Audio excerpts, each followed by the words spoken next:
Selamat pagi anak-anak semua.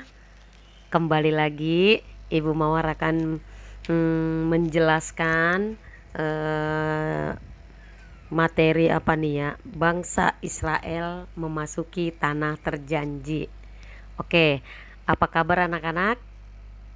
Ibu Mawar harap kalian semua sehat ya. Salam sehat dari Ibu Mawar untuk kalian semua. Ya, kangen gak mau Bu Mawar? Mau ketemuan? Ya, Ibu Mawar juga kangen sama kalian semua. Tapi ya keadaan kayak begini, intinya kita kalian tetap berdoa supaya kalian kembali ke sekolah, ya. Oke. Oke, sekarang kalian ambil atau siapkan bukunya. Coba buku apa namanya ini? Buku agamanya. Coba, ini udah disiapin belum? Ya, kalau kemarin kalian sudah baca, kalau nggak salah Ibu Mawar suruh kalian kemarin baca kisah siapa ya? Kisah Samuel ya. Oke ya. Nah, udah baca kan Alkitabnya kisah tentang Samuel. Ibu Mawar berharap juga sebelum tadi kita belajar agama, kalian harusnya sudah berdoa dulu ya. Oke, sekarang kita mulai aja ya. Kita buka, kalian buka bukunya halaman 39. Nanti Ibu Mawar mungkin langsung menjelaskan ini langsung 2 bab ya. Bagaimana Allah begitu mengasihi, begitu setia kepada bangsa Israel. Oke, judulnya bangsa Israel memasuki tanah terjanji ya. Kalau sekilas kemarin kalian sudah baca pemimpin bangsa Israel saat yang kalian baca itu, dia yang paling tertinggi itu Samuel ya. Nah, oke. Awal mulanya Allah sudah menjanjikan kepada Abraham ya. Kalau kelas 1 atau kelas 2 kalian mungkin udah belajar kisah Abraham. Karena Abraham begitu setia, Allah berjanji memberikan tanah Kanaan kepadanya. Makanya dikatakan Abraham itu adalah bapa segala bangsa dan diberikan keturunan yang banyak ya. Semoga kalian masih ingat kisah Abraham. Nah, untuk merebut tanah Kanaan atau tanah terjanji itu gak gampang, penuh perjuangan ya. Nah, perjuangannya ya seperti apa? Ya namanya janji, Allah udah menjanjikan pasti Tuhan kasih. Tapi harus berjuang untuk memperolehnya. Seperti kita aja mau dapat hadiah ya kan harus berjuang ya ngambilnya, ya nggak mungkin kita tenang-tenang dapat hadiah ya kan. Nah sama merebut tanah terjanji atau tanah Kanaan itu penuh perjuangan ya. Oke, tahu kan cerita bangsa Israel keluar dari Mesir? Tahu ya. Karena begitu banyaknya keturunan Yakub tinggal di Mesir. Nah, bangsa Mesir mulai khawatir. Akhirnya bangsa Israel juga diapain? Diperbudak. Ya kan, diperbudak itu tahu nggak? Dikasih kerja paksa. Mulai khawatir tuh bangsa Mesir. Nah, akhirnya Tuhan juga menunjuk Musa.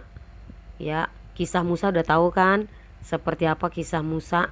Nah, Tuhan menunjuk Musa untuk membawa semua orang Israel keluar dari Mesir.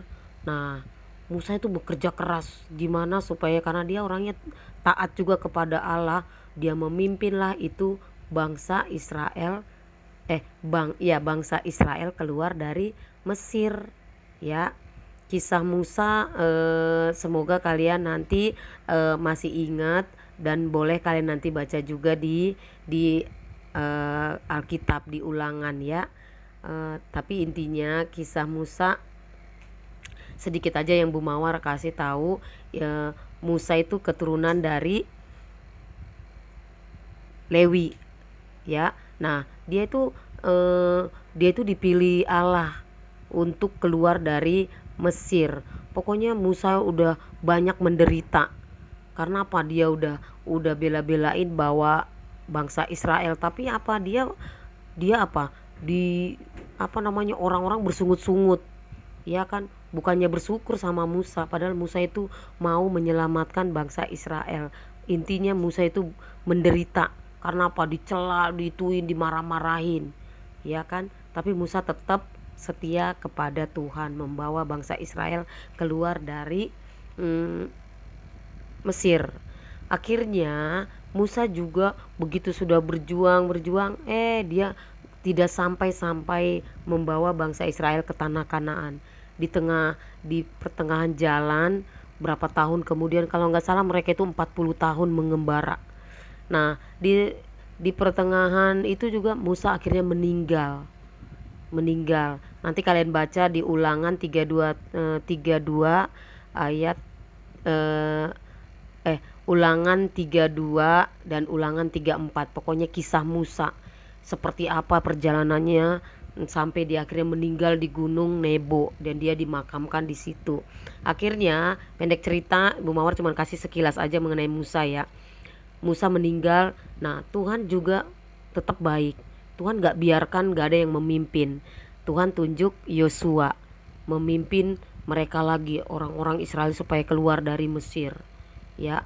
Nah, tapi karena begitu Musa begitu setia kepada Tuhan, Musa sampai menasehati semua orang-orang Israel yang lagi berjuang mau keluar.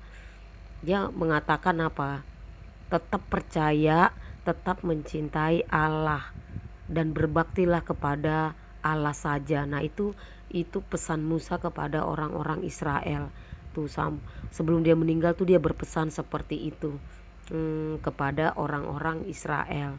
Nah, akhirnya intinya dari cerita Musa dan Yosua, akhirnya sampailah orang Israel di tanah terjanji, ya, yang dipimpin oleh Yosua. Tapi yang sebenarnya memimpin siapa? Jangan lupa, yang sebenarnya memimpin siapa? Ya Tuhan, ya kan? Nah, oke, sampailah mereka di tanah Kanaan. Nih, kalian boleh nanti baca, mereka kalau nggak salah 40 tahun. Bayangkan 40 tahun seperti apa. Ya kan? Melewati supaya sampai di tanah Kanaan, ya. Akhirnya perjuangan mereka ya berhasil, ya kan. Nah, sampailah mereka di tanah Kanaan. Oke, tuh begitu Tuhan baik sekali. Begitu mereka sampai di tanah Kanaan, di tanah terjanji. Nah, kalian kemarin udah baca kan Samuel? Nah, saat itu di tanah terjanji itu Samuel yang lagi memimpin, ya. Ya, kalau nggak salah Samuel dibesarkan oleh siapa? Eli, ya kan? Udah baca kan Samuel kemarin. Nah, dia tokoh yang paling tertinggi saat itu. Nah, karena orang Israel sudah sampai di tanah terjanji yang selamat dari Mesir, mereka menginginkan, begitu Yosua meninggal, lama kemudian Yosua meninggal. Nah, orang-orang Israel menginginkan, baru mereka merasakan ternyata punya pemimpin itu ya bagus, harus ada yang memimpin, ya. Tapi mereka nggak mau lagi pemimpin sebutannya, tapi mereka kepingin raja gitu. Mestinya kita dipimpin oleh raja. Nah, begitu keinginan bangsa orang Israel, ya. Pokoknya mereka membujuk kepada Samuel. Saat itu Samuel zaman itu dia tokoh paling tertinggi itu jadi hakim. Nah, mereka meminta, Samuel, kita itu harus ada pemimpin kita, seorang raja. Nah, ya kan. Nah, udah baca kan Samuel, intinya Samuel udah besar di situ. Pokoknya dia di situ jadi pemimpin tertinggi, tapi dia hakim, ya. Nah, mereka teriak-teriak kepada Samuel tuh, orang-orang Israel. Nah, kita harus ada yang memimpin kita. Kita harus ada nih, ayo Samuel, ayo dong, kita harus ada raja. Nah, apa kata Samuel? Samuel kurang berkenan, tidak sependapat. Tidak sependapat dia. Menurut dia ya raja yang sebenarnya itu adalah Tuhan. Ngapain kita mempunyai raja? Tapi orang Israel tuh mendesak. Katanya, iya kita harus punya raja dong, raja gitu. Nah, karena mereka mendesak terus, walaupun Samuel kurang, karena Samuel itu yang dia tahu raja satu-satunya itu ya adalah ya Allah. Nah, tapi karena orang Israel membujuk, meminta Samuel memilihkan seorang raja untuk bangsa Israel, akhirnya Samuel juga mengabulkan. Tapi dengan catatan dia tetap ngomong, ingat ya, raja yang sebenarnya itu adalah Allah. Kalau ada nanti yang kepilih jadi raja, harus tetap Allah itu yang harus ditinggikan, nggak boleh sombong. Intinya dia tetap ngasih tahu yang memerintah itu sebenarnya Allah. Nah, itu pesan Samuel. Makanya dia kasih tahu, oke, kita tetap cari raja, tapi tetap ingat raja yang sebenarnya adalah Allah. Akhirnya mereka setuju. Akhirnya mereka pun memilih pemimpin bangsa Israel, yaitu raja. Siapa? Nah, akhirnya mereka bingung, siapa begitu ya kan. Nah, akhirnya Samuel, ya karena Samuel anak baik, orang yang taat, dari kecil sudah setia kepada Tuhan. Nah, dia bertanya sama Tuhan. Akhirnya Tuhan pun menunjuk Samuel untuk memilih Saul. Ada Saul di situ, dia keturunan dari Benyamin. Nah, Tuhan suruh, dia taat tuh. Samuel disuruh, oke, kamu tunjuk Saul. Saat itu Saul tuh paling gagah saat itu. Ya, disuruh Allah, Tuhan Allah, Samuel ke rumah Saul. Dia keturunan dari Benyamin. Samuel pun menurut. Akhirnya dia pergi ke rumah Saul. Dia gagah pokoknya dia pantas banget deh jadi seorang raja. Dia tunjuklah Saul. Akhirnya bangsa Israel dipimpin oleh Raja Saul, ya. Dan benar, Saul itu awalnya baik sekali, taat sama Tuhan. Dia akhirnya memerintahlah itu bangsa Israel, ya kan. Pokoknya semua senang sama Raja Saul. Kalau ada perang, Saul bisa mengalahkan, ya. Nah, intinya dia masih mengikuti semua pesan Samuel yang harus nggak boleh sombong. Raja yang sebenarnya itu adalah Tuhan, ya. Harus berjalan, apapun yang dijalankan harus sesuai dengan kehendak Tuhan. Dan benar, Saul mengikuti, ya, mengikuti semua. Berjalannya waktu, dia memimpin bangsa Israel. Lama-lama Saul mulai apa? Mulai sombong. Karena banyak yang mengelulukan namanya, hebat Raja Saul, hebat Raja Saul. Mulailah sombong. Raja Saul jatuh dalam dosa. Dia merasa, oh iya, aku kan raja. Nah, mulai dia sombong, ya kan. Akhirnya intinya nanti kalian juga baca kisah Raja Saul, banyak kesalahan-kesalahan yang dia lakukan, ya. Beberapa yang Ibu Mawar sampaikan, paling beberapa ya dosa-dosanya banyak, tapi Ibu Mawar cuman mulai dia sombong, membuat gapura. Tahu ya gapura? Dia tulis kalau kayak di spanduk nih, inilah Raja Israel. Tuhan gak senang kayak begitu, ya. Tuhan gak senang orang-orang yang sombong. Nah, mulai itu dia, supaya orang mengenal namanya, dia tulis tuh di gapura, inilah Raja Israel gitu, ya. Terus dia mulai menyembah berhala. Terus apalagi ya, dia mulai mendirikan itu tuh, lihat, mendirikan gapura kemenangan. Kalau menang nih, dia mengalahkan bangsa apa, mulai itu dia mendirikan, Saul mengalahkan bangsa ini, Saul karena berkat Saul. Nah, pokoknya dia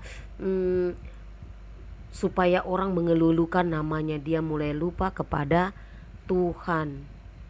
Mulai lupalah dia kepada Tuhan, ya. Dia mulai tidak setia, mulai menyembah berhala, ya kan. Terus ada juga tuh dia mulai menjarah. Kalau saat zaman dulu bangsa Israel suka memberikan persembahan, ya. Nah, eh, tapi Saul karena dia raja, dia mulai tuh domba-domba, kalau ada domba yang orang-orang persembahkan, dia mulai ambil yang baik-baik, yang bagus-bagus dia ambil, yang jelek-jelek dia buang atau dia bunuh. Dia mulai mulai apa ya istilahnya, curang. Dia lupa, dia pikir Tuhan tidak melihat, ya. Masih banyak kesalahan-kesalahan Saul. Intinya dia tidak setia lagi kepada Tuhan Allah. Mulailah Samuel tidak suka, menyesal mengangkat Saul. Dan dia tahu tuh Tuhan juga nggak berkenan, ya. Dia juga udah mulai mendengar Tuhan tidak suka, ya. Kalau ada di Alkitab tuh Tuhan mulai meminta Samuel menggantikan Saul, ya.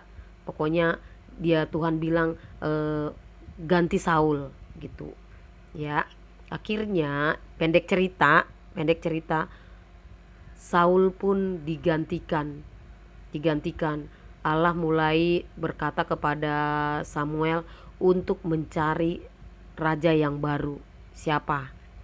Ya. Jadi dia bilang lihat tuh, itu ada di Alkitab loh. Tuhan bersabda kepada Samuel, "Aku menyesal akan pengangkatan Saul menjadi raja. Sebab itu ia meninggalkan, karena dia sudah meninggalkan daku. Ia tidak turut perintahku." Nah, itu ada di Alkitab tuh, ya. Nah, itu kata Tuhan. Makanya Samuel mulai mencari raja pengganti Saul karena kesombongannya, ketidaksetiaannya. Nah, ini tapi tetap Tuhan baik. Tetap dicarikan pemimpin bangsa Israel. Siapa? Raja Daud. Daud pun dipilih Allah kembali. Maksudnya dicarikan kembali pemimpin bangsa Israel. Akhirnya Samuel juga pergi mencari rumah Daud. Rumah siapa papanya Daud? Isai. Dia pun mencari, intinya Daud pun terpilih menjadi raja Israel, pengganti Saul, ya. Nah, ya begitu. Samuel juga tetap kasih tahu Daud mempunyai banyak saudara. Nah, nanti kalian juga boleh baca kisah Daud, bagaimana cara Samuel memilih Daud. Dari banyak saudaranya, Daud yang dipilih, ya. Ini perintah Tuhan, ya. Kalau nggak salah saudaranya ada 7. Paling bontot ini Daud, padahal Daud itu paling paling kecil, ya, paling unyu-unyu kalau katanya bahasa sekarang. Tapi ya kalau namanya perintah Tuhan, sekalipun Daud kecil, karena dia taat kepada Tuhan, dia bilang, siapa takut, kan Tuhan yang pilih, berarti aku berani. Nah, tahu kan ceritanya Daud mengalahkan siapa? Mengalahkan raksasa Goliat, ya. Nah, itu intinya Daud pun memimpin bangsa Israel, tetap dia berpegang teguh kepada ajaran Allah. Intinya dia mengutamakan kesejahteraan bangsa Israel, bangsa terpilih, bangsa Israel. Dalam Alkitab juga dibandingkan Saul, Daud itu memimpin lebih lama, ya. Daud itu raja terbesar sepanjang sejarah bangsa Israel, karena dia setia, pokoknya dia selalu terikat pada kehendak Allah, ya. Sangkin baiknya Daud, sangkin setianya Raja Daud, Allah memberi janji kepadanya, ya. Bayangin, Allah akhirnya berjanji kepada Raja Daud, ya. Karena apa? Kesetiaannya, dia mengutamakan kesejahteraan umat bangsa Israel, ya. Dia setia, dia turut, dia pokoknya selalu berjalan di jalannya Tuhan. Akhirnya Tuhan pun memberi janji kepada Daud. Apa janjinya? Janji Allah kepada Daud nih, Daud diangkat menjadi raja dan menduduki tahta, ya. Terus Daud juga diberi keturunan yang banyak, keturunannya akan diberkati, ya kan? Anak Daud akan diangkat menjadi anak Allah dan Allah menjadi bapaknya. Apalagi janji Allah, kerajaan Daud akan kokoh selama-lamanya. Nah, inilah kebaikan Allah kepada Daud dan kepada bangsa Israel, ya. Jadi intinya, jadi kita bisa tahu begitu baiknya Allah. Inti dari pelajaran ini tadi, begitu baiknya Allah tidak pernah meninggalkan bangsa Israel, ya. Tetap Tuhan kasih pemimpin, ya. Ingat ya, dari sebelumnya ada Samuel, setelah Samuel siapa? Setelah Samuel Saul, sebelumnya Musa meninggal, Yosua meninggal, ada Samuel, setelah Samuel siapa yang memimpin? Saul. Setelah Saul siapa? Daud. Nah, inilah kebaikan Allah. Tetap Allah berikan kita pemimpin, ya. Nah, dalam kitab Perjanjian Lama, ya, waktu bangsa Israel mungkin banyak melakukan banyak kesalahan, ada yang menyembah berhala, ada yang tidak setia, tapi Allah tetap sayang, ya, tidak pernah meninggalkan, ya. Nanti kalian juga kalau nanti kelas 6 masih banyak nanti kesalahan bangsa Israel. Kalau tadi bangsa Israel 40 tahun, nanti ada juga bangsa Israel itu karena banyak menyembah berhala, mereka akhirnya dibuang selama 70 tahun tuh, ya. Sampai akhirnya mereka baru ngerasa tetap minta tolong sama Tuhan. Yang setia Tuhan selamatkan, ya kan. Nah, akhirnya pokoknya nanti kalau kalian udah kelas 6, Ibu Mawar ceritakan lagi, sampai ada nabi, akhirnya mereka itu kepingin selamat. Ini kok kami jatuh terus dalam dosa, kenapa ya gitu. Karena binasa, bayangkan 70 tahun dibuang, ya, di apa tuh, di bangsa Babilonia kalau nggak salah, ya. 70 tahun mereka sengsara, dijajah. Tuhan biarkan itu karena perbuatan mereka, karena menyembah berhala. Tapi karena mereka mulai mencari Tuhan, akhirnya nabi pun mengingatkan bakal nanti ada seorang yang juru selamat akan datang. Nah, itu kebaikan Allah, ya. Tuh, intinya Tuhan menunjukkan betapa besar kasih Allah kepada umatnya, ya, sampai sekarang, ya, sampai saat ini. Nah, intinya bener gak? Nubuat, tahu gak nubuat para nabi? Nubuat itu maksudnya meramalkan. Ada nabi, kalau gak salah Nabi Yesaya, meramalkan saat bangsa Israel menderita, sengsara. Ada beberapa nabi mengingatkan mereka bakal nanti ada seorang juru selamat, karena mereka ingin diselamatkan, ya. Bener gak janji Allah? Ya bener, ya. Dia mengutus siapa? Mengutus putranya Yesus Kristus, ya, yang dikandung siapa? Maria, ya. Jadi itulah kebaikan Allah, ya. Tetap dia kirim, ya kan. Dia sampai utus putranya, ya. Dia utus seorang putranya untuk tinggal. Kalau dulu di bangsa Israel, ya ini bangsa Israel baru, ya kita. Jadi apa yang dirindukan umat Israel untuk kedatangan seorang Mesias yang seperti dinubuatkan nabi, itu terwujud. Maksudnya terbuktinya dalam diri siapa? Dalam diri putranya siapa? Yesus, ya, yang menjelma menjadi manusia, datang ke dunia. Kalau zaman dulu ya itu yang pemimpin-pemimpinnya. Pemimpin siapa tuh tadi? Raja Saul, Raja Daud, ya kan? Tapi di zaman sekarang kebaikan Allah tetap dia kirim ke dunia siapa? Putranya Yesus, ya. Semoga kalian inti dari pelajaran ini betapa baiknya Allah, ya. Walaupun manusia jatuh dalam dosa, tetap dia kirim pemimpin, tetap ada pemimpin yang selalu lihat, kalau dilihat kita pelajaran 10 memberkati pemimpin bangsa Israel, ya. Daud juga pernah jatuh dalam dosa, tapi Tuhan tetap, ya kan, tetap bedanya Saul jatuh dalam dosa, tapi dia nggak seperti Daud menyesali segala perbuatannya. Nanti kalian baca kisah Saul, kisah kisah Daud, itu bagus banget ceritanya. Seperti apa meninggalnya Saul. Saul kalau nggak salah meninggal, dia tetap dendam kepada Daud, merasa merasa kok Daud jadi pengganti aku gitu. Tapi kalau Daud memang jatuh juga dalam dosa. Pemimpin dia ya seperti kata Samuel, yang dikhawatirkan kan Samuel, raja yang benar itu ya Allah. Jadi yang dikhawatirkan Samuel jangan sampai karena menjadi pemimpin jadi sombong, ya.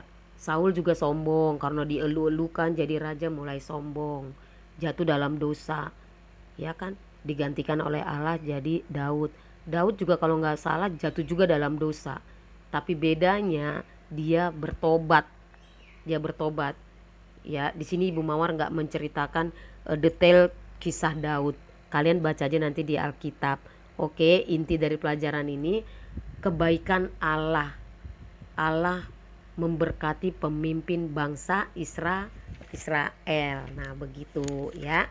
Oke, semoga dari penjelasan Ibu Mawar ini kalian semakin mengerti betapa baiknya Allah memberkati bangsa Israel. Dulu bangsa Israel, sekarang ya bangsa Israel yang baru ya kita sekarang. Yesus dikirim Allah untuk kita. Oke anak-anak, sampai di sini dulu penjelasan dari Ibu Mawar. Semoga kalian paham, semakin tahu betapa baiknya Allah untuk kita. Oke, pesan dari Ibu Mawar, ingat tetap di rumah, jaga kesehatan, kalau keluar pakai masker. Oke, sampai di sini dulu, sampai ketemu di pelajaran selanjutnya. Bye bye.